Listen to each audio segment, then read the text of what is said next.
us to remember about Raila, the human rights defender. My sister, from another mother, Njeri Kabeberi. She was executive director of CMD. I don't know were you the first? Yes, she was the first. She was the first CMD executive director and served honorably for a long time. Karibu sana. Oh, good afternoon, good evening, everyone. I notice as people speak, I think when you have been around for so long, people mix you up with other people, I think, because when Honorable Kiraito talked about me having been rich in Kenyatta's time, I was a student in Kenyatta's time. So I pray and hope that the riches are still coming, but I was a student during Kenyatta's time, so there was no way I could have been rich, but I hope I was maybe rich in the future. He was foreseeing my future. And I hear people saying all sorts of things. So I was told to speak 3 memorable things about Raila and his human rights defense. That's very difficult. Three for a man like this. But I will still speak on 3. But how I have titled it, it's not going to be long. Raila Odinga, the Enigma, a human rights defender's journey. Ladies and gentlemen, fellow defenders of justice, comrades in the struggle, when we speak of human rights in Kenya, when we speak of resistance, sacrifice, and the courage to confront the machinery of oppression, one name echoes through every era: Raila Amolo Odinga. He has been called many things: a rebel, a liberator, a statesman, an enigma.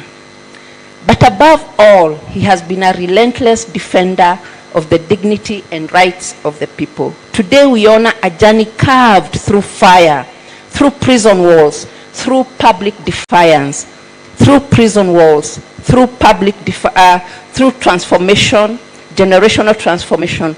Allow me to reflect now on the 3 things which I call the legacy will forever stand tall. The fight for multi-party democracy. Shattering the chains of one-party rule, Raila did not oppose the fight for multi-party democracy. Shattering the chains of one-party rule, Raila did not just oppose dictatorship. He walked through straight into its jaws: detention without trial, torture, isolation, and we have heard Kiraito talk about that. Years stolen, yet his spirit remained unbroken. He rose to confront a system that insisted Kenya would remain a one-party state. And because he and fellow patriots refused to bow, Kenya reclaimed the right to speak, to organize, to challenge power. That victory opened the floodgates of activism in this country, political competition, and civic freedom. Without that fight, without those sacrifices, many of us would not even be standing here today. Then the second one is the 2010 Constitution, a people's shield, born of struggle. Raila will be remembered as one of the fiercest warriors behind the 2010 Constitution. Remember, there was the 2005, and that's how Orange Party was born, through orange and banana. You build a party through fruits, through something called orange, a referendum called orange and banana, but here we are. So what do I want to say about the 2010 Constitution? A defining human rights milestone. This Constitution gave us a justiciable Bill of Rights, independent institutions to check excesses, never mind that they are being abused.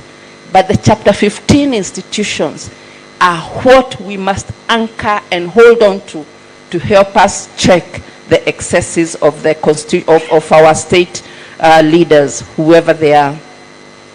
Protection of marginalized groups and devolution. Power returning to the people. It was not a gift from the state.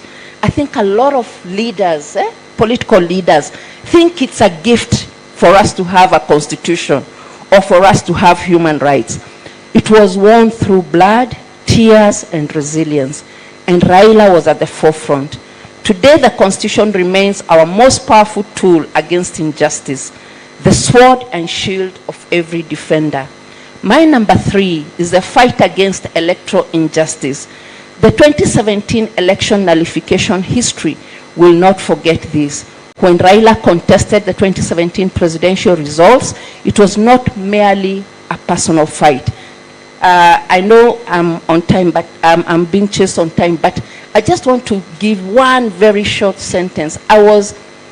Just when the ruling happened, I was working for Greenpeace Africa, and I was going to a country I had never been to called Kazakhstan. I could not even pronounce it for the longest time as I was telling people this is where I'm going.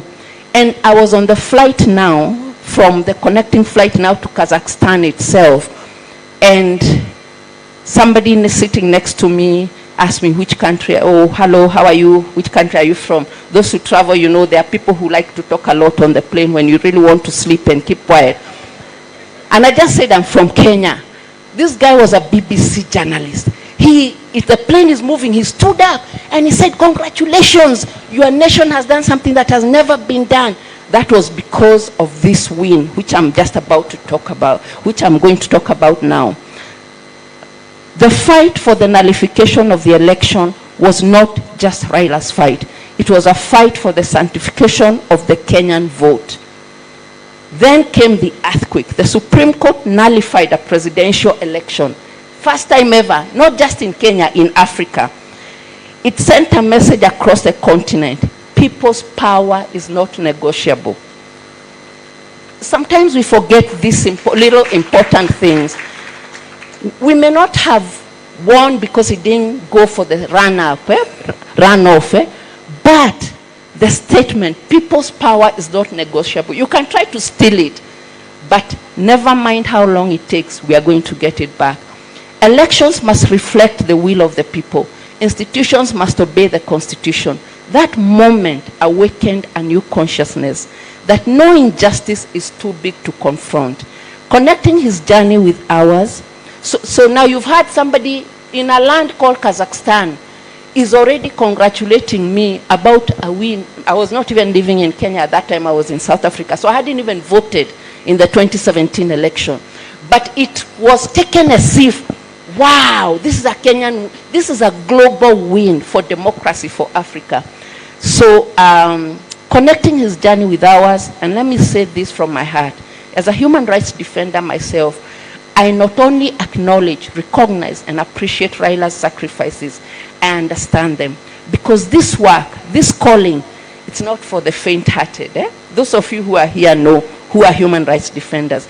It demands courage, it demands endurance, it demands the willingness to stand alone when truth becomes dangerous. This journey is a relay, not a solo race. Each of us carries the torch for a moment in history. Raila carried his with fire, with courage, with defiance. And today we carry ours strengthened by the path he carved. Somebody talked about his boots, his footsteps. Even if yours are little, step into those because there are already footsteps there and you have been shown the direction. His endurance opened space for activism. His sacrifices paved a way for a freer Kenya. The legacy Raila Odinga, the enigma, will forever be remembered. Tearing down one-party dictatorship, championing for the 2010 Constitution, defending the electoral will of the people. This is not a small legacy. This is not a normal life. This is not a normal life. This is the footprint of a man whose story is inseparable from Kenya's struggle for freedom. And as we honor him, let us recommit loudly, boldly, fearlessly to the work ahead. There's so much work ahead, not just for the young people, for all of us as Kenyans. Human rights are never granted. They are won, they are defended, they are protected. Every single day, Raila played his part. We must play ours. And I'm not a poet, but there are 4 lines I have to say.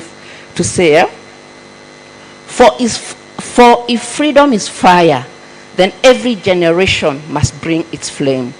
And Raila's torch has lit the path. And now it's our turn to burn, our turn to rise, our turn to defend the dream.